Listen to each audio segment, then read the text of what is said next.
بسم اللہ الرحمن الرحیم۔ پہلا سوال ہے جی، کیا رجسٹری قبضے کے حکم میں مانی جائے گی یا نہیں؟ نہیں۔ آپ کوئی مکان یا پلاٹ جب کسی کے نام کر دیتے ہیں تو شریعت میں یہ قبضہ شمار نہیں ہوتا۔ یہی وجہ ہے کہ آپ نے اگر کسی کو مکان گفٹ میں دے دیا اور اس کے نام کرا دیا تو شریعت میں یہ گفٹ ابھی مکمل نہیں ہوا ہے، فزیکلی قبضہ دینا ضروری ہے۔ فزیکلی قبضہ کا مطلب کیا ہے کہ وہ مکان یا کوئی بھی چیز مشغول بملک الواہب نہ ہو، یعنی جس نے ہبہ کیا ہے اس کا اس پہ قبضہ نہ ہو۔ جیسے آپ نے کسی کو گھر دیا، سامان آپ کا پڑا ہوا ہے، تو یہ جو گھر ہے یہ مشغول ہے بملک الواہب، یعنی آپ کی ملکیت کے ساتھ مشغول ہے، یعنی سامان تو سارا آپ کا ہے تو آپ کی ملکیت اس کے اندر پڑی ہوئی ہے، تو وہ آپ کو خالی کرنا پڑے گا۔ تو فزیکلی قبضہ دیں گے، بے شک چند سیکنڈ کے لیے ہو، اس کے بعد جا کے مکان یا پلاٹ جو ہے کسی کا ہوتا ہے شرعی طور پر۔ پلاٹ میں قبضہ یہ ہے کہ آپ نے جگہ بتا دی اور ایک دفعہ وہ بندہ وہاں جا کے کھڑا ہو جائے، وہاں پہ دیکھ لے، یہ ہبہ، یہ گفٹ کہلائے گا۔ آج کل ان چیزوں کا لوگ خیال نہیں کرتے ہیں، مکان نام کر دیتے ہیں، مر جاتے ہیں، پھر جب مفتیان کرام سے رابطہ کرتے ہیں تو علماء کہتے ہیں بھائی اس میں تو وراثت جاری ہوگی، یہ قبضہ ہی نہیں مکمل ہوا۔ تو اس لیے قبضے کے مسائل علماء سے پوچھ کے ان چیزوں پر عمل کرنا چاہیے۔ مکان یا پلاٹ جب کسی کو دیں تو علماء سے پوچھ لیں کہ حضرت یہ ہم نے جو عمل کیا یہ قبضہ ہو گیا کہ نہیں ہو گیا، کیونکہ قبضہ ہونے نہ ہونے سے آگے مسائل پہ بہت فرق پڑتا ہے۔ رجسٹری اور نام تو لوگ ویسے بھی کر دیتے ہیں، بہت سے مکان آپ اپنے مختلف ناموں سے خریدتے ہیں، لیکن نیت یہی ہوتی ہے کہ میرے ہیں۔ لوگ ٹیکس سے بچنے کے لیے اور مسائل سے بچنے کے لیے بھی یہ کام کر رہے ہوتے ہیں، تو مکان نام کرنے سے کچھ نہیں ہوتا۔ نام نہ کیا، قبضہ دے دیا تو ہو جائے گا شرعی طور پر، نام کیا قبضہ نہیں دیا تو نہیں ہوگا۔ عورت کی ڈیلیوری کے وقت ہسپتال میں مرد ہوتے ہیں اور ڈاکٹر بھی مرد ہوتے ہیں، اس بارے میں بتائیں کیا یہ صحیح ہے؟ کہاں سے صحیح ہو گیا بھائی، ایک حیا کی بات ہے۔ بس بات یہی ہے کہ حیا جب ختم ہو جائے تو پھر جو چاہے کرو۔ ہم لوگ ہر چیزوں میں گوروں کے پیچھے پڑے ہوئے ہیں، بس کہ دیکھو وہ ان کے ہاں تو یہ حیا شیا چیزیں ہی نہیں ہیں، تو ان کا سسٹم سارا تباہ ہو گیا۔ الحیاء جزء من الایمان، ایک روایت میں آتا ہے کہ حیا جو ہے وہ ایمان کا حصہ ہے، ایمان کا جز ہے۔ جیسے طہارت ایمان کا حصہ ہے، پاکی صفائی ایمان کا حصہ ہے، ایسے ہی حیا بھی ایمان کا حصہ ہے۔ تو اس لیے یہ بہت بری حرکت ہے۔ کیا درزی سے کپڑے سلوانا جائز ہے؟ درزی سے ہی سلوائے جاتے ہیں آج کل، سب میں یہی رواج ہے۔ البتہ خواتین جو میل ٹیلر سے کپڑے سلواتی ہیں یہ حیا کے خلاف ہے، میں حرام ناجائز نہیں کہہ رہا، لیکن حیا کے بہرحال خلاف ہے، تو خواتین کو چاہیے کہ وہ خواتین ہی سے اپنے کپڑے سلوایا کریں۔ ناجب کمال کلکتہ انڈیا سے، کیا کسی بھی مسلک کے امام کے پیچھے نماز پڑھنا صحیح ہے؟ صحیح ہے، بشرطے کہ وہ توحید پرست ہو اور دین کے بنیادی عقیدوں کا انکار نہ کرتا ہو۔ توحید پرست کا مطلب یا رسول اللہ مدد، یا علی مدد، یہ نعرے نہ لگاتا ہو، قبر پرست نہ ہو، قبروں سے دعائیں مانگنے کا قائل نہ ہو، نبی صلی اللہ علیہ وسلم کو ہر جگہ موجود، حاضر ناظر، مشکل کشا نہ سمجھتا ہو، یہ بنیادی عقیدے توحید۔ اسی طرح ختم نبوت کا منکر نہ ہو۔ تو یہ اگر بنیادی عقیدے اس کے درست ہیں تو پھر کسی کے پیچھے بھی نماز ہو جاتی ہے۔ البتہ اپنی مرضی سے امام جو ہے فاسق آدمی کو نہیں بنانا چاہیے، نیک لوگوں کو امام بنانا چاہیے۔ لیکن بہرحال کوئی بھی امام ہو اور عقیدہ اس کا بیسک بنیادی عقیدے جو اسلام کے ہیں وہ درست ہو تو اس کے پیچھے نماز ہو جاتی ہے۔ اگر کسی لڑکی کو زندگی بھر شادی نہ کرنی ہو اور اس کے گھر والے زبردستی اس کا رشتہ طے کر دیں تو اس صورت میں کیا کریں؟ اس کو چاہیے شادی کر لے۔ وہ یہ لڑکیاں اس طرح کے بے وقوفی کرتی ہیں کہ ہم نے شادی نہیں کرنی اور عمریں نکال رہی ہوتی ہیں، بعد میں ڈپریشن میں جا کے پورے خاندان کو ٹینشن دیتی ہیں، پریشان کرتی ہیں، تو یہ حماقت ہوتی ہے۔ اس لیے ماں باپ کو فکر ہوتی ہے، پھر وہ زبردستی شادی کرتے ہیں۔ اسلام میں زبردستی شادی جائز نہیں ہے، لیکن اس کا مطلب کیا ہے؟ اس کا مطلب یہ ہے کہ لڑکی کہیں اور کرنا چاہ رہی ہے، آپ زبردستی کسی اور سے کرا دیں اس کی، تو یہ مطلب ہے زبردستی جائز نہیں ہے۔ لیکن وہ کر ہی نہیں رہی کہ میں نے کرنی نہیں ہے یا 10 سال بعد کرنی ہے، تو ماں باپ کو تو پتہ ہے کہ کل کیا ہوگا، اس کا بیڑا غرق ہو جائے گا اس کا۔ تو یہاں پھر ایسا نہیں ہے، یہاں پھر ماں باپ کو چاہیے کہ اس کو فورس کریں، اس کو سمجھائیں۔ زبردستی کا مطلب یہ نہیں کہ گن پوائنٹ پہ کرائیں اس کی شادی، لیکن اس کو سمجھائیں، اس کو فورس کریں۔ فورس کا مطلب ذہنی طور پر اس کو فورس کریں کہ بھئی آپ نے کرنی ہے یہ، کیونکہ یہ اگر نہیں ہوتا تو کل مسائل انہی کے لیے، ماں باپ کے لیے بھی بنے گی اور خاندان کے لیے بھی بنے گی، مسئلہ بنے گی، جب ڈپریشن میں جائے گی، اسٹریس میں جائے گی، اور پھر کہے گی کہ میری شادی کرا دو، کوئی رشتہ ہی نہیں آئے گا ڈھنگ کا۔ یہ بالکل ایسے ہی ہے جیسے بچہ کھانا ہی نہ کھا رہا ہو، 1 دن ہو گیا 2 دن ہو گیا، تو گن پوائنٹ پہ کھانا کھلایا جائے گا نا اس کو، یا دوا نہ کھا رہا ہو تو، اور کہہ رہا ہو نہیں کھانا میں نے، تو اس کو، جیسے ڈپریشن کے مریض ہوتے ہیں نا، بعض دفعہ میڈیسن نہیں لیتے ہیں تو زبردستی کھلائی جاتی ہے ان کو، انجیکشن لگا دیتے ہیں ڈاکٹر زبردستی کہ بھائی تمہاری رائے پہ چلو گے، تمہاری ڈپریشن بڑھنے سے ٹینشن تو ہمیں ہوگی۔ تو بالکل جو ڈپریشن اور اسٹریس کے مریضوں کے ساتھ کیا جاتا ہے کہ ان کو زبردستی دوا پلائی جاتی ہے، کیونکہ آپ نے نہیں پلائی دوا، ان کی رائے پہ چھوڑ دیا، وہ تو کہہ رہے ہیں کہ ہم نے نہیں میڈیسن لینی، ہم نے نہیں ٹیکہ لگوانا، ہم نے نہیں علاج کرنا، تو ان پہ چھوڑ دو آپ۔ تو کل جب ان کی ڈپریشن بڑھے گی تو وہ ان کی نہیں بڑھے گی، پورے خاندان کی ڈپریشن بڑھائیں گے، وہ سب پھر ایڈمٹ ہو جائیں گے ہاسپٹل میں تھوڑے دنوں میں جا کے۔ تو اس لیے جو چیزیں بالکل بدیہی ہوتی ہیں اس میں خاندان والے دباؤ ڈالتے ہیں، اور ان کو چاہیے کہ دباؤ ڈالیں وہ۔ تو جیسے علاج کروانا، اگر آپ کو کوئی بیماری ہے اور پتہ ہے سب کو کہ یہ علاج کرائے گا تو ٹھیک ہو جائے گا، اور آپ پھر بھی علاج نہ کرا رہے ہو، تو پھر زبردستی علاج کرایا جاتا ہے۔ تو کوئی لڑکی شادی نہیں کر رہی ہے، کرنی ہی نہیں ہے، تو اس کا مطلب یہ بھی پاگل ہو گئی ہے، تو اس کا بھی زبردستی نکاح خاندان والے کرائیں گے کہ تم گھر جاؤ اپنا زندگی گزارو جیسے ساری دنیا گزارتی ہے، تم کوئی اکیلی مریخ سے پیدا ہوئی ہو جو بغیر نکاح کی زندگی گزارو گی۔ ہاں، غیر مسلموں میں یہ چیزیں نہیں ہیں، وہ ان کے یہاں بغیر شادی کے بھی زندگی گزارتے ہیں، لیکن ان کے یہاں تو بغیر شادی کے اس لیے پھر ان کے بوائے فرینڈ کے بڑے سیٹ اپ ہوتے ہیں ان کے یہاں، اور پھر وہ جو کچھ کر رہے ہوتے ہیں وہ پھر میں زیادہ ڈیٹیل میں نہیں جاتا، وہ سب کو پتہ ہی ہے کیا ہو رہا ہے، لیکن مسلمان خاندان میں ایسا نہیں ہو سکتا۔ تو ایک ٹائم ہوتا ہے، اس کے بعد پھر لڑکی کی شادی کرائی جاتی ہے، وہ اگر نہیں کرے تو اس کو بتایا جائے گا تمہارا باپ بھی کرے گا، باپ سے مراد یہ کہ وہ کرے گی۔ حیض کی حالت میں تلاوت قرآن جائز ہے یا نہیں؟ نہیں جی، ناپاکی کی حالت میں، جنابت اور حیض کی حالت میں قرآن کی تلاوت نہیں کر سکتے۔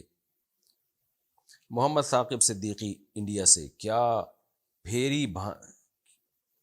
پھپھیری بھانجی سے نکاح کرنا درست ہے؟ پھپھیری بھانجی کیا ہوتا ہے؟ میرا خیال ہے پھپھو کی بیٹی، ہاں اس سے نکاح کرنا درست ہے۔ جب پھپھو کی بیٹی سے نکاح جائز ہے تو بیٹی کی بیٹی سے بھی جائز ہے۔ اگر آذان صرف سن لی جائے، جواب نہ دیا جائے تو کیا یہ صحیح ہے؟ جائز ہے، لیکن سنت کے خلاف ہے، اذان کو غور سے سن کے اس کا جواب دینا چاہیے۔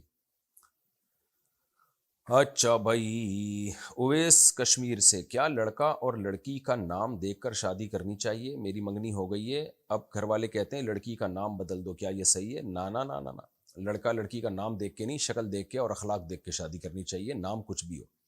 نام اگر بد اخلاق خان ہو لیکن ہے اخلاق والا تو وہ اس آدمی سے اچھا ہے جو بد اخلاق ہو اور نام اخلاق خان رکھا ہوا اس نے۔ تو شکل دیکھیں اور اخلاق دیکھیں، نام دیکھنے کی ضرورت نہیں ہے۔ محمد عاشق، بلی کے جھوٹے پانی سے استنجا کرنا کیسا ہے؟ بلی اکثر لوٹے سے پانی پیتی ہے، اس کے کیا حکم ہے؟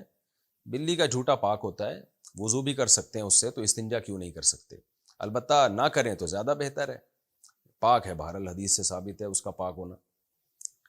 میرے بیٹے کا نام تیمور ہے، ایک حافظ بول رہے تھے تیمور نام رکھنا صحیح نہیں ہے، آپ اس کی وضاحت فرما دیں۔ صحیح ہے بھائی، ایسے تو آپ دیکھنا چاہو تو پتہ نہیں کتنی شخصیات اچھے نام کی بھی گزری ہیں، اور ناموں میں ایسی بھی گزری ہیں جنہوں نے پتہ نہیں کیا کیا کچھ دنیا میں کر کے گئے ہیں، ایسے تو کوئی نام دنیا میں بچا ہوا نہیں ہے، تو رکھ سکتے ہیں۔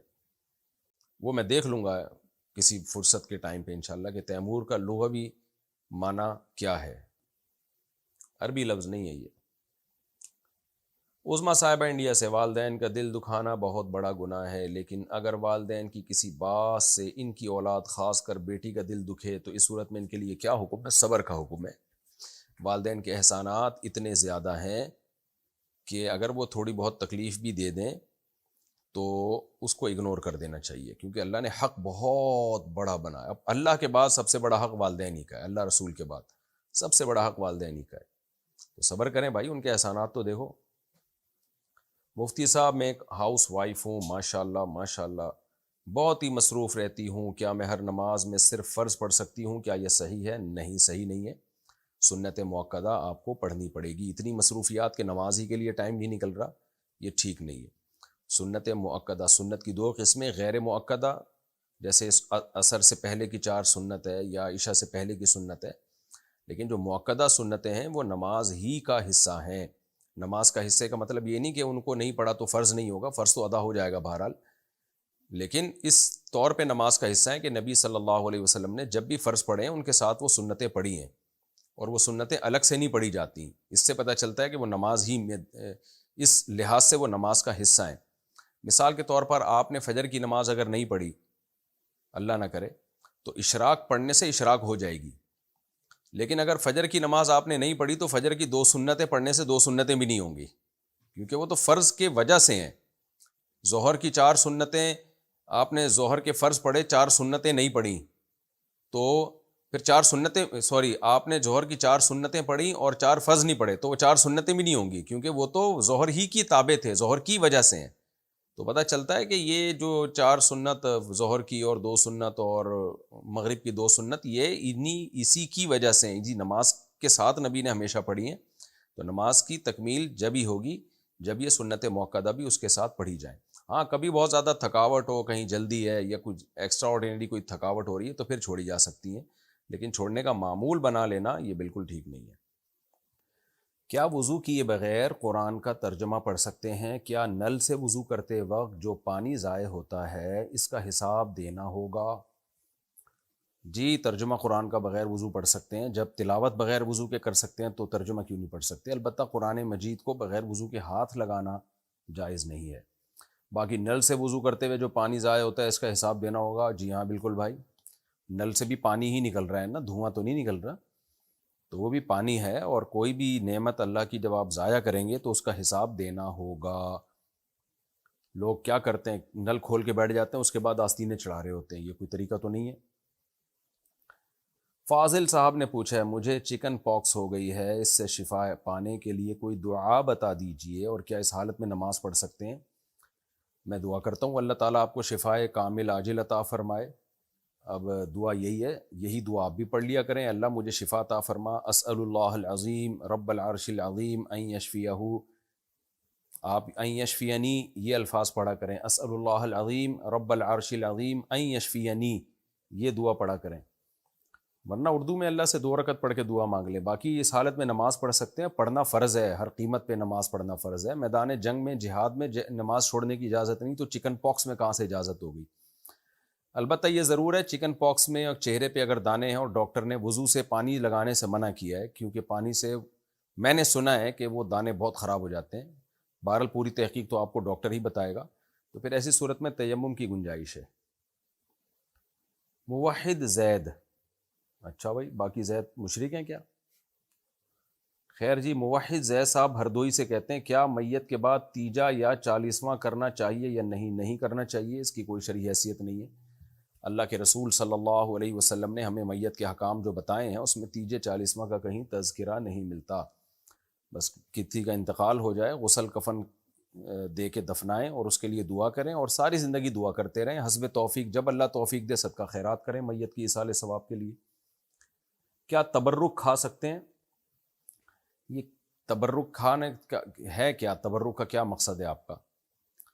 تو خالی لفظ سے تو مجھے نہیں پتہ چل رہا کہ آپ کی کیا مراد ہے. تو آپ اپنے سوال کو ذرا واضح کریں کہ کیا کھانا چاہتے ہیں آپ، اس کے بعد میں آپ کو بتاؤں گا کہ کھا سکتے ہیں کہ نہیں کھا سکتے. بعض دفعہ کسی بزرگ کا جھوٹا کھا لیا جاتا ہے کہ برکت کے لیے، تو جائز ہے. باقی اعمال کو فوکس کرنا چاہیے، اصل میں برکت آتی ہے اعمال سے. جادو اور نظر سے بچنے کے لیے کیا سورہ بقرہ روزانہ پڑھ سکتے ہیں؟ جی بالکل، سورہ بقرہ سے، سورہ بقرہ رقیہ حدیث سے آتا ہے، رقیہ کہتے ہیں جو بھی شیاطین اور جنات سے حفاظت کے لیے. تو لیکن آپ ویسے قرآن کی روزانہ تلاوت کریں، پہلا پارہ دوسرا پارہ 30 دن میں قرآن ختم کر لیا کریں، کیونکہ روزانہ آپ سورہ بقرہ ہی پڑھیں گے تو باقی قرآن رہ جائے گا آپ کا. اور رقیہ کے لیے کبھی کبھار سورہ بقرہ پڑھ لی، لیکن کنٹینیوسلی آپ قرآن الحمد سے لے کے والناس تک ختم کیا کریں تاکہ پورا قرآن ختم ہو. اور کبھی کبھار سورہ بقرہ پڑھ لی. اور روز جو معمول جنات اور جادو سے بچنے کے لیے وہ سورہ فلق اور سورہ ناس، قل هو اللہ احد، سورہ فلق سورہ ناس، یہ 3 صورتیں رات کو پڑھیں اور اپنے اوپر دم کر لیا کریں، پھونک ماری اور پورے جسم پہ ہاتھ پھیر لیا. یہ زیادہ آسان پیکیج ہے. کن الفاظ سے طلاق ہو جاتی ہے تفصیل سے بتا دیں؟ دیکھیں طلاق کی دو قسمیں ہیں. طلاق کا مطلب کیا ہوتا ہے؟ مرد اپنی بیوی کو اپنے نکاح سے ختم کرتا ہے، اپنی نکاح سے جدا کرتا ہے. تو اللہ نے مرد کو یہ رائٹ دیا ہے، یعنی اس کے پاس یہ طاقت اور قدرت ہے کہ جب عورت اس کے نکاح میں آئے گی تو وہ جب چاہے اس نکاح کو ختم کر سکتا ہے. کر سکتا ہے کا مطلب یہ نہیں کہ کوئی اچھا کام ہے کر دینا چاہیے. نبی صلی اللہ علیہ وسلم نے فرمایا حلال چیزوں میں سب سے زیادہ ناپسندیدہ اللہ کی نظر میں طلاق ہے، لیکن یہ کام مرد کر سکتا ہے. عورت کے پاس ڈیورس کا رائٹ نہیں ہے. اور خلا کا رائٹ ہے کا مطلب کیا ہے؟ خلا کا حق ہے، اس کا مطلب یہ ہے کہ عورت شوہر سے خلا کا یعنی طلاق کا مطالبہ کر سکتی ہے یا نکاح کو ختم کرانے کا مطالبہ کر سکتی ہے، کوئی ضرورت اگر اسے ہو. بغیر ضرورت کے تو مطالبہ بھی حرام ہے اس کے لیے، لیکن بہرحال مطالبہ کر سکتی ہے اگر اس کو شوہر پسند نہیں ہے. تو وہاں بھی شوہر ہی نکاح ختم کرے گا. میں بار بار بتاتا رہتا ہوں کہ یک طرفہ خلا جو عدالتوں میں چل رہا ہے اس کی شرعی کوئی حیثیت نہیں ہے. ہاں شوہر ظلم کر رہا ہے اور وہ ایسی نوعیت کا ظلم ہو جو نکاح فسخ کرنے کا ذریعہ بن سکتی ہو، تو پھر کورٹ کے ذریعے نکاح ختم کرایا جا سکتا ہے. آج کل ظلم ثابت بھی نہیں ہوتا، بس عورت کو شوہر پسند نہیں ہے، یا چھوٹی موٹی غلطیاں تو ہر گھر میں ہو رہی ہوتی ہیں، کچھ کوتاہیاں شوہر کی طرف سے کچھ بیوی کی طرف سے، لیکن جو ہے وہ عورت پھر بھی اس سے وہ کورٹ میں کیس کر کے یک طرفہ خلا لے لیتی ہے. اس کی کوئی شرعی حیثیت نہیں ہے. چاروں اماموں کے نزدیک وہ خلا باطل ہے، قرآن و سنت کے مطابق وہ خلا باطل ہے. چاروں اماموں نے اس لیے کہا ہے کہ قرآن و سنت میں اس والے خلا کا جو آج کل چل رہا ہے اس کی کوئی حیثیت نہیں ہے. اس میں تفصیلی کلپ ریکارڈ کروا چکا ہوں، دلائل سے بہت کچھ کہہ چکا ہوں اس پہ میں. تو مرد کو اللہ نے یہ رائٹ دیا ہے کہ طاقت دی ہے کہ وہ جب چاہے نکاح ختم کر سکتا ہے. تو دو طرح کے الفاظ ہیں. ایک تو وہ الفاظ ہیں نکاح ختم کرنے کے جو کسی سوسائٹی میں اس کا مطلب نکاح ختم کرنا ہی ہو، جیسے انگلش میں ڈیورس کا لفظ ہے، اس کا سیدھا سیدھا مطلب ہی یہی ہے کہ نکاح ختم کر رہا ہوں. اردو اور عربی میں طلاق کا لفظ ہے، اس کا مطلب ہی یہی ہے کہ نکاح ختم کر رہا ہوں. تو ایسے الفاظ کو طلاق کے بارے میں صریح الفاظ کہا جاتا ہے. صریح کا مطلب کہ ان کا اب عرف میں یا اس زبان میں یا کلچر میں نکاح ختم کرنے کے علاوہ کوئی اور مطلب ہے ہی نہیں. تو ایسا لفظ جب بھی استعمال کیا جائے گا تو شریعت نے ہمیں ایک اصول بتایا، قرآن سے ثابت ہے، الطلاق مرتان، کہ الطلاق مرتان کا پورا ترجمہ کیا ہوگا کہ وہ الفاظ جو کسی زبان میں نکاح ختم کرنے ہی کے لیے استعمال ہوتے ہیں وہ الفاظ تم 2 دفعہ استعمال کر سکتے ہو. تو 2 دفعہ استعمال کے بعد تمہیں یہ رائٹ ہے کہ چاہو تو رجوع کر لو، چاہو تو چھوڑ دو. تو الطلاق کا مطلب طلاق نہیں ہے، اس میں ڈیورس کا لفظ بھی آ گیا، حالانکہ وہ تو طلاق کا لفظ نہیں ہے. تو طلاق چونکہ عربوں میں نکاح ختم کرنے کے علاوہ کسی اور معنی میں استعمال ہی نہیں ہوتی تھی جب بیوی کی طرف وہ نسبت کرتے تھے. تو یہاں الطلاق مرتان کا مطلب قرآن میں کیا ہوگا کہ اب میں اس کا وہ ترجمہ کر رہا ہوں جو اس کا اصل مفہوم ہے. الطلاق مرتان وہ لفظ جو کسی زبان میں نکاح ختم کرنے کے علاوہ کسی اور معنی میں یوز ہی نہیں ہوتا، وہ لفظ تم 2 دفعہ استعمال کر سکتے ہو. فَإِمْسَاكُمْ بِمَعْرُوفٍ أَوْ تَسْرِيحٌ بِإِحْسَانٍ. 2 دفعہ استعمال کرنے کے بعد تمہیں یہ رائٹ ہے کہ تم رجوع بھی کر سکتے ہو اور چاہو تو چھوڑ بھی سکتے ہو. اور اگر تیسری دفعہ یہ لفظ یوز کر لیا فَإِن طَلَّقَهَا، اگر تیسری دفعہ یہ لفظ یوز کر لیا، کون سا لفظ؟ جو کسی زبان میں نکاح ختم کرنے کے علاوہ کسی اور معنی میں یوز ہی نہیں ہوتا، تو تیسری دفعہ اللہ کہتے ہیں اگر وہ لفظ تمہیں استعمال کر لیا تو پھر یہ عورت تمہارے لیے حلال نہیں ہے جب تک کہ یہ کہیں اور نکاح نہ کر لے. چاہے تو پھر اسی کے ساتھ زندگی گزار لے، اور اگر وہ چھوڑ دے تو عدت کے بعد پھر پہلے شوہر کے پاس آ سکتی ہے. اس کو کہتے ہیں صریح طلاق. دوسری طلاق ہوتی ہے کنایا. کنایا کا مطلب ہوتا ہے کہ آپ کوئی ایسا لفظ بیوی کو اپنے نکاح سے دور کرنے کے لیے، نکاح ختم کرنے کے لیے آپ استعمال کرتے ہیں جس کے 2 مطلب نکلتے ہیں. ایک مطلب تو یہ نکلتا ہے کہ شاید آپ نکاح ختم کرنا چاہ رہے ہیں، دوسرا مطلب کچھ اور بھی نکل سکتا ہے اس کا. تو ان الفاظ کو کہا جاتا ہے کنایا. تو ان کنایا الفاظ ہیں جیسے آج سے میرا تیرا تعلق ختم. اب بھائی تعلق ختم تو دونوں کیا مطلب؟ نکاح کا تعلق ختم ہے یا ویسے ہی تعلق ختم بھی لوگ کہہ رہے ہوتے ہیں کہ بھئی تمہارا میرا تعلق ہی نہیں ہے. تو ایسے موقع پہ پھر شوہر سے نیت پوچھی جائے گی یا دیکھا جائے گا کہ مذاکرہ طلاق، یعنی بات طلاق کی چل رہی تھی، بیوی نے طلاق مانگی تھی اور اس کے جواب میں اس نے یہ الفاظ کہے ہیں، تو واضح قرینہ موجود ہو جس سے پتہ چل رہا ہو کہ اس کی نیت طلاق کے علاوہ کچھ تھی نہیں، تو بھی طلاق واقع ہو جائے گی. اور اگر اس کی واضح قرینہ تو نہ ہو لیکن یہ خود دعویٰ کرے کہ میری نیت طلاق کی تھی تو بھی طلاق واقع ہو جائے گی. تو ایسے کنایہ الفاظ کی بھی پھر دو قسمیں ہیں. ایک تو وہ کنایہ الفاظ ہیں کہ اس لفظ سے ہی پتہ چلتا ہے کہ یہ نکاح کا رشتہ ختم کر رہا ہے, اور ایک یہ ہے کہ اس لفظ سے تو پتہ نہیں چل رہا لیکن اس کے جملے کو, اس کے کلام کو ٹھیک ماننے کے لیے ہمیں یہ ماننا پڑے گا کہ اس سے پہلے طلاق کا لفظ فرض کیا جائے. مثال سے بات انشاءاللہ سمجھ میں آ جائے گی. ویسے ہی تو یہ دینی مدارس کے طلبہ کے لیے لیکچر ہے, لیکن آج کل مجتہدین بہت مارکیٹ میں آ رہے ہیں اور فتوے ہر جگہ سے چل رہے ہیں, تو اس لیے تھوڑا تھوڑا قوم کو اویئر کرنا ضروری ہو جاتا ہے. اب دیکھو اس کی مثال ایسے ہے جیسے ایک آدمی نے بیوی کو کہہ دیا آج سے میرا تیرا تعلق ختم, اور نیت اس کی یہی تھی کہ میں نکاح ختم کر رہا ہوں, اور وہ دعویٰ کرتا ہے کہ بھئی میری نیت یہی ہے کہ نکاح ختم کر رہا ہوں, تو پھر ایک طلاق واقع ہوگی اور طلاق بائن ہوگی. بائن کا مطلب رجوع کا حق نہیں ہوگا, کیونکہ تعلق ختم کا مطلب یہی ہے کہ اب نکاح میں نے ڈسکنیکٹ کر دیا, ختم, تو رجوع کا حق بھی نہیں ہے اب مجھے. اس نے اپنے رجوع کے حق کو خود ہی ختم کر دیا ہے.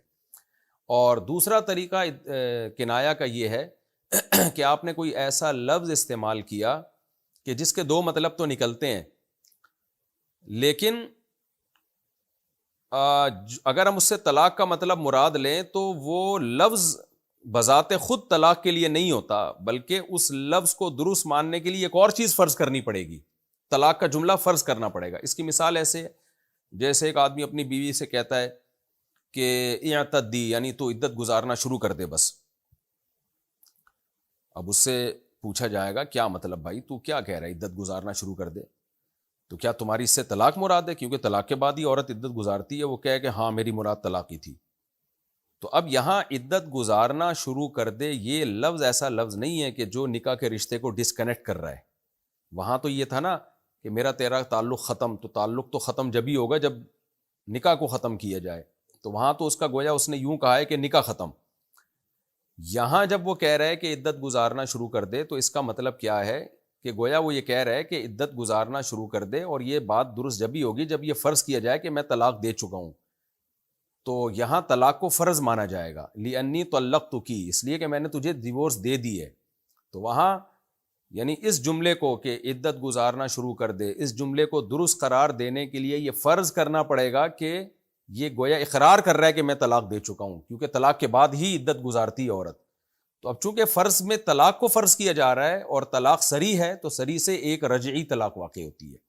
تو یہ وہ کنایہ ہے جس سے طلاق ایک ہوگی لیکن شوہر کو رجوع کا حق ہوگا, کیونکہ طلاق کا لفظ جب صراحتاً طلاق بائن واقع نہیں کرتا, رجعی واقع کرتا ہے, تو اس کو مقدر مان کے فرض کر کے وہ کیسے اتنی پاورفل ہو گئی کہ وہ نکاح کو توڑ دے, بلکہ وہ بھی ایک طلاق ہوگی اور رجوع کا حق مرد کے پاس ہوگا. تو یہ ہلکی پھلکی ڈیٹیل ہے, لیکن خود سے فنٹر گیری کی کوشش نہ کریں, نہ زیادہ مفتی بننے کی کوشش کریں, زبانوں کو کنٹرول کریں, زبان سے صریح طلاق نہ نکالا کریں, اور کنایہ طلاق میں وہم میں بھی نہ جائیں. کنایہ طلاق جب دیتے ہیں تو نیت ہوتی ہے تو طلاق واقع ہوتی ہے, اس کے بغیر نہیں ہوتی, تو لوگ وہمی بن جاتے ہیں. اور پھر بھی کوئی کیس ہو تو قریبی کسی مفتی سے رجوع کریں. خود میرا کلپ دیکھ کے خود سے اس کو فتویٰ دینے کی کوشش نہ کریں. یہ تو میں نے صرف ایک تھوڑا سا طلاق کے مسائل کی معلومات دینے کے لیے, تاکہ تھوڑا سا فلسفہ سمجھ میں آ جائے آپ لوگوں کے, لیکن اس کلپ کو کافی نہ سمجھیں. یہ بالکل ایسے ہی ہے جیسے ڈاکٹر جب کوئی دوا کے فائدے بتا رہا ہوتا ہے تو آخر میں کہہ دیتا ہے اگر بیمار ہو جائیں تو میرے مشورے پہ خود سے یہ دوا نہ استعمال کریں, قریبی ڈاکٹر کو دکھائیں آپ. تو وہ تو ایک صرف جنرل نالج کے لیے اس نے بتا دیا ہوتا ہے, تاکہ لوگوں میں ایک اویئرنیس ہو کہ اچھا یہ میڈیسن بھی ہے جو استعمال کی جا سکتی ہے, لیکن استعمال کرنے سے پہلے آپ کو اپنے قریبی ڈاکٹر ہی سے رجوع کرنا پڑے گا. تو یہ جو میں نے تھوڑا سا طلاق کا فلسفہ سمجھایا ہے, یہ صرف تھوڑا سا آپ کو اویئر کرنے کے لیے. لیکن جب کوئی طلاق کا کیس ہو تو خود سے فتویٰ نہ دیں, جو بھی معتبر دارالافتاء ہو, باقاعدہ دینی ادارہ ہو فتویٰ دینے کا, جو پراپر ادارہ ہو, قابل اعتماد ادارہ ہو, اس سے باقاعدہ فتویٰ لیں. اچھا, اس میں ایک اور چیز بھی ہے کہ کچھ الفاظ اصل میں تو کنایہ تھے لیکن وہ عرف میں اب طلاق ہی کے معنی میں استعمال ہونے لگے ہیں, تو وہ اب صریح بن گئے. جیسے لفظ حرام, بیوی کو کوئی کہتا ہے تو مجھ پہ حرام ہے, تو صحابہ کے دور میں یہ لفظ طلاق کے لیے نہیں تھا, بلکہ یہ قسم کے معنی میں تھا کہ گویا قسم اٹھا لیے کہ اب میں تیرے قریب نہیں آؤں گا, اور تو اس میں قسم توڑنا پڑتی تھی, یعنی قسم توڑ کے اس کا کفارہ ادا کرنا پڑتا تھا.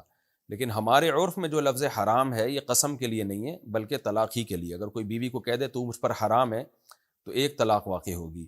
اور حرام کے لفظ میں چونکہ گاڑھا پن بہت ہے، شدت بہت ہے، تو اس سے طلاق بھی ایک ہوگی، لیکن وہ ہوگی بھی رجعی نہیں ہوگی بلکہ نکاح ٹوٹ جائے گا. اس وجہ سے کوئی اگر اپنی بیوی کو کہہ دیتا ہے نا تو مجھ پہ حرام ہے، تو ایک طلاق سے نکاح ختم ہو جائے گا. اچھا بھائی، آزاد کے لفظ میں کیا ہوتا ہے؟ آزاد کے لفظ بھی کچھ مواقع ایسے ہیں جن میں آزاد سے طلاق ہی مراد ہوتی ہے، اور کچھ مواقع ایسے ہیں جن میں لفظ آزاد استعمال کرنا کنایہ میں داخل ہو جائے گا. جیسے اگر کوئی اپنی بیوی کو کہتا ہے تو میرے نکاح سے آزاد ہے، تو یہاں تو صاف صاف طلاقی مطلب ہے، تو یہاں ایک طلاق رجعی واقع ہو جائے گی، کیونکہ آزاد کا لفظ اب عرف میں ایسے موقع پہ نکاح ختم کرنے ہی کے لیے استعمال ہوتا ہے. تو یہ صریح طلاق بن گیا ہے، میرے نکاح سے آزاد ہے یا تو مجھ سے آزاد ہے، ایسے موقع پہ کوئی کہہ دے. اور اگر مطلق آزاد کا لفظ استعمال کرتا ہے، جا تو آزاد ہے، تو یہاں بیسیوں مطلب ہیں. بھائی جا تو ہو سکتا ہے کہہ رہا ہو کام کاج سے آزاد ہے، یا تو میری پابندیوں سے آزاد ہے. تو اس لیے لفظ آزاد کا استعمال جب بھی استعمال ہوگا تو فوراً طلاق کا فتویٰ نہیں دیا جائے گا اس میں، بلکہ اس میں دیکھا جائے گا. کیونکہ ہمارے اردو فتووں میں بعض علماء نے لکھا ہوا ہے، بعض ماضی کے علماء نے، کہ لفظ آزاد جب بیوی کے لیے استعمال ہوگا تو اس سے طلاق ہی واقع ہوگی. خوب سمجھ لیں یہ اس زمانے کے عرف کے لحاظ سے لکھا ہے. ماضی قریب میں یہ عرف بن چکا تھا کہ جب کوئی اپنی بیوی کو کہتا تو آزاد ہے تو اس سے طلاق ہی مراد ہوتی تھی. لیکن ہمارا عرف اب یہ نہیں ہے. لوگ لفظ آزاد بیسیوں معنی میں استعمال کر رہے ہوتے ہیں. جا تو آزاد ہے یعنی جو چاہے کر، اس معنی میں بھی ہوتا ہے. تو ہمیشہ یہ اب طلاق کے معنی میں استعمال نہیں ہوتا. تو جب تک کوئی 2 اور 2 4 کی طرح واضح قرینہ نہیں ہوگا کہ اس کی مراد طلاق ہی تھی، اس وقت تک ہم یہی کہیں گے کہ لفظ آزاد بھی اب کنایہ میں داخل ہے. تو ہاں کچھ مواقع ایسے ہیں جس میں یہ کنایہ نہیں ہے بلکہ اس میں وہ عرف بن چکا ہے کہ وہ طلاقی کے معنی میں استعمال ہوتا ہے. تو خیر فنٹر نہ بنیں، آپ مفتی نہ بنیں، ایسے مبہم الفاظ استعمال ہی نہ کریں بیوی کے لیے. اور اگر ہو جائیں تو پھر کسی مفتی سے پوچھیں، ریلائبل دینی ادارے سے پوچھیں، تو وہ آپ کو فتویٰ دیں گے. اور وہمی پھر بھی نہ بنیں. طلاق جب تک نہ دی جائے ہوتی نہیں ہے. ایسی بعض لوگ وہمی بن جاتے ہیں طلاق کے کلپ دیکھ دیکھ کے. تو میں نے تو اس دن بیوی کو یوں بول دیا تھا کہ جاؤ، تو لفظ جاؤ سے کہیں طلاق تو نہیں ہو گئی، کیونکہ جاؤ کا مطلب دفع ہو جاؤ، تو دفع کا مطلب تو نکاح. تو پاگل ہو جاتے ہیں، دماغی مریض بن جاتے ہیں، خود بھی بنتے ہیں ہمیں بھی بناتے ہیں پھر وہ. تو وہمی نہ بنے بس. ہم لڑکی والوں سے سادگی سے شادی کا کہہ رہے ہیں لیکن وہ اس پر راضی نہیں ہو رہے. صورت میں ہم کیا کریں؟ آپ لڑکے والے ہو اور لڑکی سے ڈرتے ہو، ابھی سے ڈر رہے ہو، ابھی سے دب رہے ہو، بعد میں تیرا کیا ہوگا کالیا. خیر، تو آپ کو چاہیے کہ آپ ان کو سمجھائیں، اور پھر بھی نہیں کریں سادگی سے تو کرنے دیں ان کو. شادی کے بعد تو آپ ہی کا کنٹرول ہوگا نا. وہ ان کا ہیڈک ہے، وہ کس طرح سے کر رہے ہیں. آپ جو اپنا ایونٹ ہے وہ سادگی سے کریں، ان کو وہ جس طرح سے کر رہے ہیں کرنے دیں. سمجھائیں ان کو محبت سے، ہر طرح سے سمجھائیں کہ بھائی یہ غلط ہے. نہ مانیں تو شادی بیاہ کی جو رسومات ہیں ان میں اگر ناچ گانا ہو رہا ہے تو پھر تو آپ کے لیے جانا ٹھیک نہیں ہے، اس میں جائز نہیں ہے. اس کا پھر بائیکاٹ کرنا پڑے گا. بھائی یہ ڈانس ماس کا پروگرام کیا کر لیا آپ لوگوں نے. کیا فرض نماز میں سجدہ سہو کر سکتے ہیں؟ کیوں نہیں کر سکتے میرے بھائی؟ فرض نماز بھی تو فرض ہی ہے. اگر سجدہ سہو واجب ہوا ہے تو کریں، بلا وجہ نہ کریں. غلام حیدر سعودی عرب سے، میں اپنے بابا کے لیے روزانہ نفل پڑھتا ہوں، کیا یہ جائز ہے یا نہیں؟ جائز ہے، لیکن صدقہ خیرات کو زیادہ فوکس کیا کریں. اللہ آپ کے والد کی مغفرت فرمائے، ان کے درجات کو اللہ تعالیٰ بلند فرمائے. میں جماعت میں جانا چاہتا ہوں اور میرے والدین دوسرے خیالات کے ہیں، مجھے منع کر رہے ہیں، صورت میں کیا کروں؟ دیکھیں، اگر آپ کے جماعت میں نکلنے سے والدین کی خدمت میں کوئی کوتاہی ہوگی اور وہ بوڑھے ہیں، ان کی کوئی خدمت کرنے والا نہیں ہے، پھر تو والدین کی خدمت کو فوکس کریں. لیکن اگر آپ کے جماعت میں جانے سے کوئی ایسا مسئلہ نہیں، انہیں کوئی نقصان نہیں ہو رہا، تو پھر دینی کام ہے اور انسان کی اپنی پرسنل لائف بھی ہوتی ہے، تو ایسی صورت میں جانا جائز ہے. والدین منع کر رہے ہیں تو ان کے منع کرنے کو آپ زیادہ ویلیو نہ دیں، بس محبت سے بات کریں، ان سے سختی نہ کریں، اور جا سکتے ہیں ایسی صورت میں.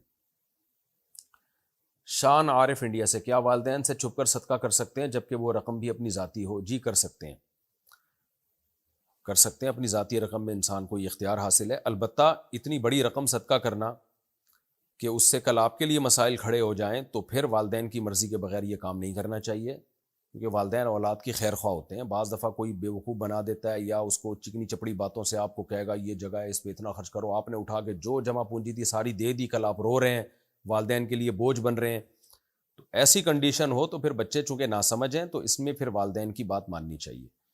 قرآن نے بھی کہا ہے کہ فَإِنْ آنَسْتُم مِّنْهُمْ رُشْدًا فَادْفَعُوا إِلَيْهِمْ أَمْوَالَهُمْ، کہ وراثت کا مال بچے کو بالغ ہوتے ہی اس کے حوالے نہیں کیا جائے گا، بلکہ بچہ جب سمجھدار ہو جائے پھر اس کا مال اس کے حوالے کیا جائے گا۔ تو بعض دفعہ بچوں کے پاس 17-18 سال کے وہ ہو چکے ہوتے ہیں، بالغ بھی ہو چکے ہوتے ہیں، لیکن ابھی ناسمجھ ہوتے ہیں، اتنی بڑی اماؤنٹ آ جاتی ہے، اتنی بڑی اماؤنٹ آئی اور پتہ چلا پوری اماؤنٹ اٹھا کے انہوں نے صدقہ کر دی، تو ماں باپ کو پتہ ہوتا ہے یہ اپنا بیڑا غرق کرے گا، اس طرح سے جو ہے یہ آئندہ زندگی گزارنا اس کے لیے مشکل ہو جائے گی، لوگ صدقہ خیرات کے نام پہ اس سے مانگتے رہیں گے۔ تو ایسی صورت میں اللہ نے باپ کو ولی بنایا ہے کہ باپ کو یہ رائٹ ہے کہ وہ بچے کو روکے بچے کے مال کے تحفظ کے لیے، اور اللہ نے یہ قرآن میں کہا ہے کہ بالغ ہوتے ہی انسان میں پیسہ خرچ کرنے کی سمجھ پیدا نہیں ہوتی ہے، لہذا ایسے ناسمجھ بالغوں کے حوالے ان کا مال نہیں کیا جائے گا تاکہ وہ ضائع نہ کر دیں، بلکہ وہ دیکھا جائے گا جب وہ میچور ہو جائیں، تو میچور ہونے کے بعد ان کی دولت اور ان کا مال ان کے حوالے کیا جائے گا۔ آج دیکھ لیں 18 سال کے لونڈے لپاڑے کمانے لگے ہیں، اور کما کے پھر کرتے کیا ہیں، وہ چرس میں اڑا دیتے ہیں، عیاشی میں اڑا دیتے ہیں، اور اتنا بڑا صدقہ کر دیتے ہیں بعض دفعہ جوش میں آ کے کہ کل پھر لوگوں سے بھیک مانگتے پھر رہے ہوتے ہیں۔ تو والدین انسان کے خیر خواہ ہوتے ہیں، تو ایسی صورت میں اولاد کو والدین کو اعتماد میں لے کے چلنا چاہیے۔ ہاں تھوڑی بہت رقم صدقہ کریں، اس میں کوئی حرج نہیں ہے، اور یا والدین ہی بیچارے دیندار ہی نہ ہوں، وہ صدقہ خیرات ہی کو ناجائز سمجھتے ہوں تو ایک الگ بات ہے، لیکن جو بچپن کی عمر ہے نا، کم از کم 23-24 سال تک کی عمر، یہ میچور نہیں ہوتا۔ 24-25 سال کے بعد جا کے انسان کافی اس بارے میں سمجھدار ہو جاتا ہے کہ آگے میرا فیوچر کیا ہے، کتنی میں صدقہ کروں، کتنی رکھوں، اور کیسے میں زندگی کو اسٹیبل کر کے چلوں میں۔ اچھا بھائی، احمد سراج، میں ایک ایسے آفس میں کام کرتا ہوں جو بینک کے لیے پراپرٹی ویلیویشن کا کام کرتے ہیں۔ بینک ان کی بتائی ہوئی پراپرٹی ویلیویشن پہ سودی قرض فراہم کرتی ہے، ایسے آفس میں کام کرنا جائز ہے یا نہیں؟ میرا تو یہی خیال ہے کہ یہ براہ راست تعاون ہی ہے ایک طرح کا، کیونکہ بینک کیا کرتا ہے کہ بھئی کسی کو سودی قرضہ دینا چاہتا ہے بینک، تو بینک نے یہ شرط لگائی ہوئی ہے کہ ہم قرضہ آپ کو جب دیں گے جب آپ یہ پراپرٹی خرید رہے ہو تو ہمیں پتہ چلے کہ یہ پراپرٹی ہے کتنے کی، تو آپ اس پراپرٹی کی ویلیو نکال کے بتاتے ہو بینک کو کہ یہ اتنی کی پراپرٹی ہے، اور بتانے کا مقصد یہی ہوتا ہے تاکہ بینک اس کو سودی قرضہ دے۔ تو میری رائے میں یہ کام ٹھیک نہیں ہے، لیکن پھر بھی آپ کسی قریبی بڑے دارالفتہ سے، جامعۃ الرشید سے یا دارالعلوم کرنگی سے آپ تحریری فتویٰ لے لیں تو زیادہ اچھا ہے۔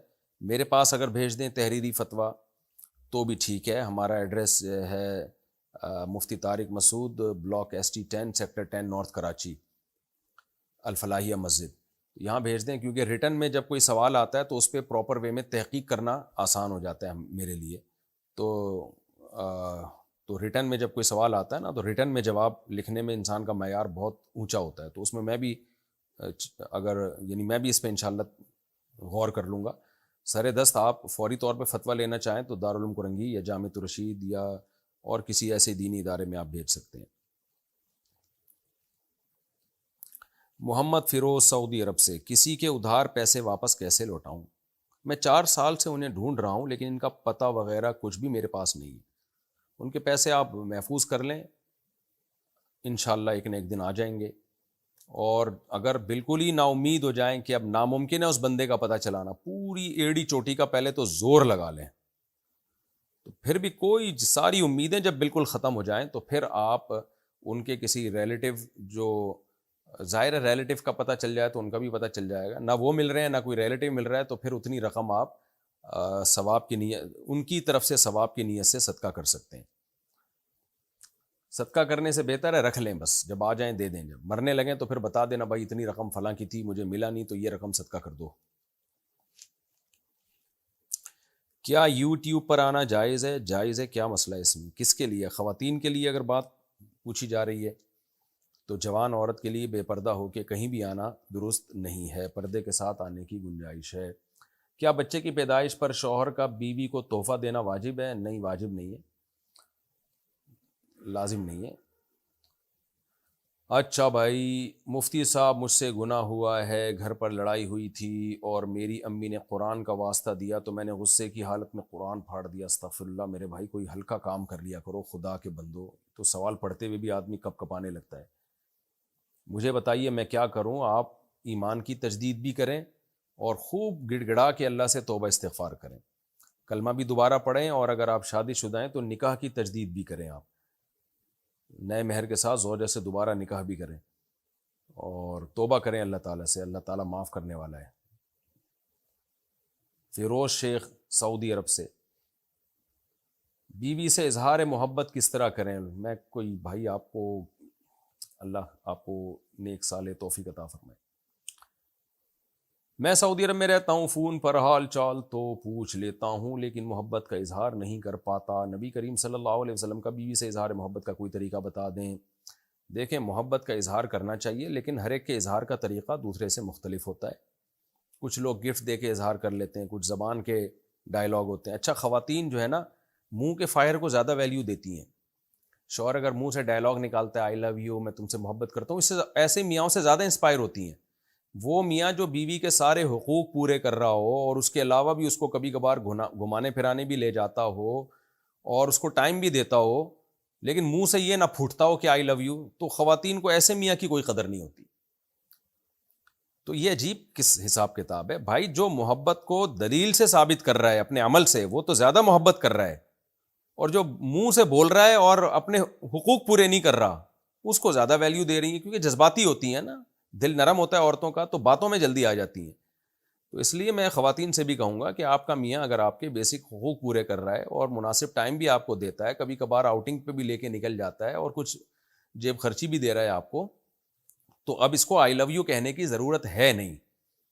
یہ آپ سے محبت کر رہا ہے، اور اگر وہ آئی لو یو پہ ٹرخا کے رکھا ہوا ہے، اس نے بیسک حقوق پورے نہیں کر رہا، تو وہ آئی لو یو سے کچھ نہیں ہوتا پھر۔ بہرحال بیوی سے محبت کا اظہار آئی لو یو کے ذریعے یا کسی بھی طریقے سے کرنا چاہیے۔ نبی صلی اللہ علیہ وسلم امی عائشہ، حضرت عائشہ رضی اللہ تعالیٰ عنہ جو ہماری ماں ہیں، ان سے کیسے محبت کا اظہار کرتے تھے؟ حضرت عائشہ فرماتی ہیں میں برتن میں جس جگہ منہ لگا کے پانی پیتی تو آپ صلی اللہ علیہ وسلم برتن گھماتے، اسی جگہ اپنے ہونٹ مبارک رکھتے اور پھر اس سے پانی پیتے۔ یہ بھی محبت کے اظہار کا ایک طریقہ ہے۔ تو وہ آپ بہتر جانتے ہیں آپ اپنی بیگم سے کیسے محبت کا اظہار کریں۔ اس میں ہر عورت کی مزاج مختلف، ہر آدمی کا مزاج مختلف، اور ہر سوسائٹی کا کلچر دوسری سوسائٹی سے الگ ہوتا ہے۔ تو یہ کلچر والی چیزیں ہیں، اس میں شریعت نے کوئی ہمیں خاص محبت کے اظہار کا طریقہ نہیں بتایا، آپ جیسے بہتر سمجھتے ہیں۔ منہ سے پھوٹ دیں مجھے آپ سے محبت ہے، اس میں کیا جا رہا ہے؟ آپ کہنے فون پہ گھنٹوں گھنٹوں بات ہوتی ہے، ایک دفعہ بول دیں کہ میں بھی آپ سے محبت کرتا ہوں، آپ کا فون نہیں آتا تو میں بے چین ہو جاتا ہوں، یہ بول دیا کریں۔ آپ ہوتے نہیں ہوں گے لیکن ویسے بول دیا کریں کہ ہو جاتا ہوں، لیکن بہرحال ہوتے ہوں گے جبھی تو آپ پوچھ رہے ہیں کہ محبت کے اظہار کا طریقہ ہے۔ محمد آصف مراد آباد سے پوچھتے ہیں اگر گھر میں نیم کا پیڑ ہو تو کیا اسے کاٹ سکتے ہیں؟ ہمارے چچا کے گھر میں ایک نیم کا درخت ہے، اب لوگ انہیں ڈرا رہے ہیں کہ پیڑ مت کٹوانا، جبکہ وہ گھر میں لٹک رہا ہے اور گھر بنانے میں مشکل ہو رہی ہے، اس معاملے میں رہنمائی فرمائیں۔ گھر میں لٹک رہا ہے، گھر بنانے میں مشکل ہو رہی ہے تو کاٹ سکتے ہیں میرے بھائی۔ تو ویسے درخت کاٹنا اچھا کام نہیں ہے شریعت کی نظر میں، درخت ایک برکت کا ذریعہ ہے، لیکن اگر وہ تکلیف کا ذریعہ بن رہا ہے تو کاٹ سکتے ہیں۔ اور گھر کے اندر ہے اور آپ نے کنسٹرکشن کا کام کرنا ہے، بڑھانا ہے، کوئی کمرہ ومرہ بنانا ہے تو پھر تو ویسے بھی کوئی حرج نہیں ہے۔ ڈوبتے ہوئے چاند کے وقت شادی کی تاریخ رکھ سکتے ہیں؟ اس میں کوئی مسئلہ تو نہیں ہے، رکھ سکتے ہیں بھائی، چاند ڈوب رہا ہے، دولہا نہیں ڈوب رہا کہیں بھی۔ اور یہ عجیب عجیب چیزیں لوگوں میں مشہور ہو گئی ہیں۔ کل میں کوئی کلپ سن رہا تھا، وہ محترم پتہ نہیں کیا کہہ رہے تھے، گھر میں جھاڑو لگانے سے، رات کے وقت جھاڑو لگانے سے بے برکتی آتی ہے، کھڑے ہو کے شلوار پہننے سے نحوست آتی ہے، بیٹھ کے پگڑی باندھنے سے دولت چلی جاتی ہے۔ بھائی کہاں سے لا رہے ہو یار؟ عجیب ہی چیز ہے بھائی، آپ جیسے چاہیں پگڑی باندھیں، بیٹھ کے باندھیں، کھڑے ہو کے باندھیں، شلوار کھڑے ہو کر پہننے سے بے برکتی نہیں آتی، گرنے کا خطرہ ہوتا ہے۔ یہ ہوتا ہے بعض دفعہ بعض لوگوں کا بیلنس پورا نہیں ہوتا تو کھڑے ہو کے جب شلوار پہنیں گے تو اس کا خطرہ ہوتا ہے کہ لڑک نہ جائیں۔ تو جو بیلنس صحیح ہے ان کا وہ کھڑے ہو کے شلوار پہنتے ہیں. تو اس میں اس طرح کی وہمی چیزوں میں نہیں پڑنا چاہیے. اب ڈوبتے ہوئے چاند کے وقت شادی کی تاریخ یہ کیا ہو گیا؟ تو رکھیں شادی، جب موقع ملے شادی کر لیں، چاند ڈوب رہا ہو یا چاند نکل رہا ہو یا چاند گرہن ہو، اس سے کوئی فرق نہیں پڑتا.